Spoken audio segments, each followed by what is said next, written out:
Friends good morning. Srimanta Sankardev সংঘৰ যিটো অধিৱেশন ৰঙিয়াৰ কাম পূৰ্ণতৰ প্ৰস্তুতি আগবাঢ়ি আছে, মাজত মাথো কেইটামান দিন বাকী। এতিয়া বলক বন্ধুসকল, ভকত বৈষ্ণৱ বান্ধৱসকলক যিটো উদ্দেশ্যি আপ্যায়নৰ কাৰণে ৰঙিয়া শ্ৰীমন্ত শংকৰদেৱ সংঘৰ বিষয়ববীয়াসকলে খেতি চপাইছে।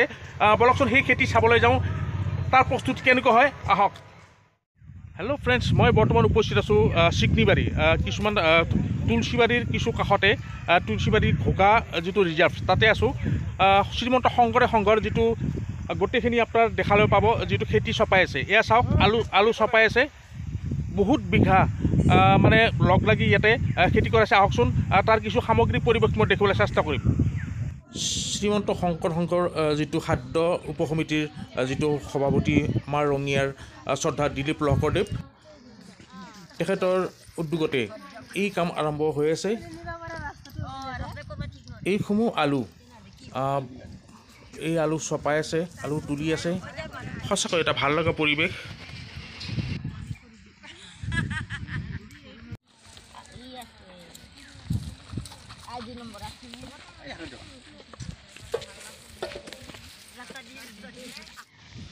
এয়া চাওক ৰঙালাওৰ যিটো খেতি, সঁচাকৈ খুব সুন্দৰ হৈছে এই ৰঙালাও খেতি। শ্ৰীমন্ত শংকৰদেৱ সংঘৰ উদ্যোগত এইবিলাক কৰি থকা হৈছে সুন্দৰভাৱে।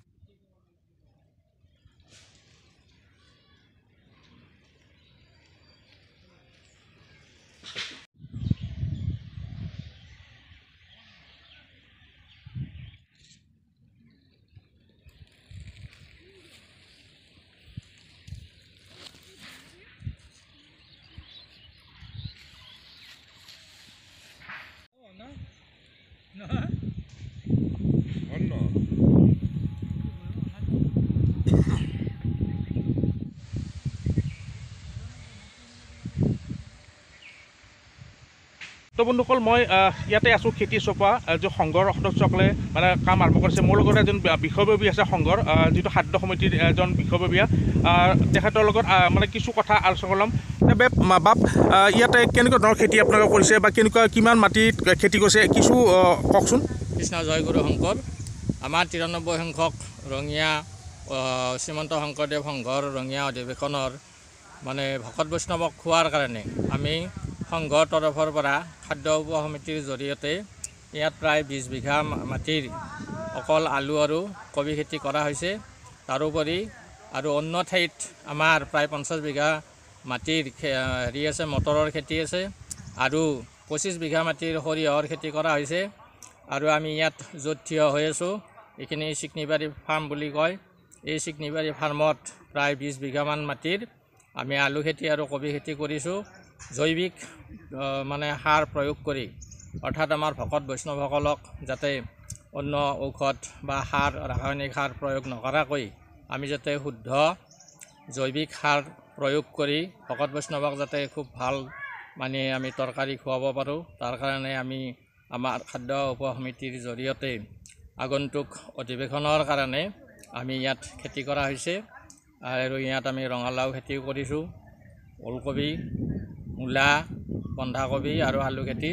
গতিকে গোটেইখিনি মিলি আমাৰ প্ৰায় 90 বিঘা মাটিৰ খেতি আছে বিভিন্ন ঠাইত। ইয়াৰ উপৰিও আৰু বেলেগ বেলেগ ঠাইত আছে। গতিকে আমাৰ এই 90 বিঘা মাটিত আমি সংঘৰ তৰফৰ পৰা খেতি কৰা হৈছে, অকল জৈৱিক পদ্ধতিৰে যাতে আমি ভকত বৈষ্ণৱসকলক অতি ভাল খাদ্য আমি খুৱাব পাৰোঁ, তাৰে প্ৰচেষ্টাৰে আমি এইখিনি খেতি কৰা হৈছে। কৃষ্ণ।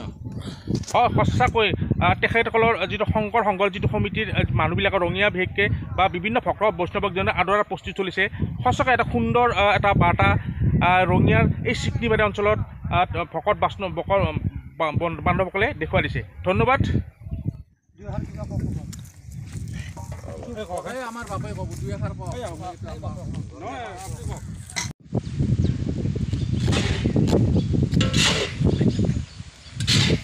আমি আজি 93 সংখ্যক ৰঙিয়া জিলা অধিৱেশনখন আমি খুব উলহ মালহেৰে কৰি আছোঁ আৰু আমাৰ সমবায় ভিত্তিত আমি এই কমিটিয়ে খাদ্য সমিতিয়ে এই আলু কবি এইবিলাক খেতি কৰিছে আৰু এই খেতিবিলাক আমি আজি তুলি আছোঁ বহু বাপ সমস্ত আই মাতৃ সমস্তই লগ লাগি গতিকে আমি খুব দেহে গেহে লাগি আছোঁ ঈশ্বৰে যাতে আমাৰ সম্পূৰ্ণ কৰে আমাৰ মনোকামনা হয় ধন্যবাদ সঁচাকৈ তেখেতসকলৰ যিটো কষ্ট সঁচাকৈ মানিব লাগিব সকলো জিলাৰ যিবিলাক ভকত বৈষ্ণৱ বান্ধৱসকলক আদৰিবলৈ তেখেতসকল প্ৰস্তুত হৈছে বহু কষ্ট কৰিছে তেওঁলোকৰ ভিতৰত মই বেছি দীঘলীয়া কৰোঁ ইয়াতে সামৰিব ওলাইছোঁ পুনৰ নতুন ভিডিঅ' লগ পাম আজিলৈ বিৰাম দিছোঁ ধন্যবাদ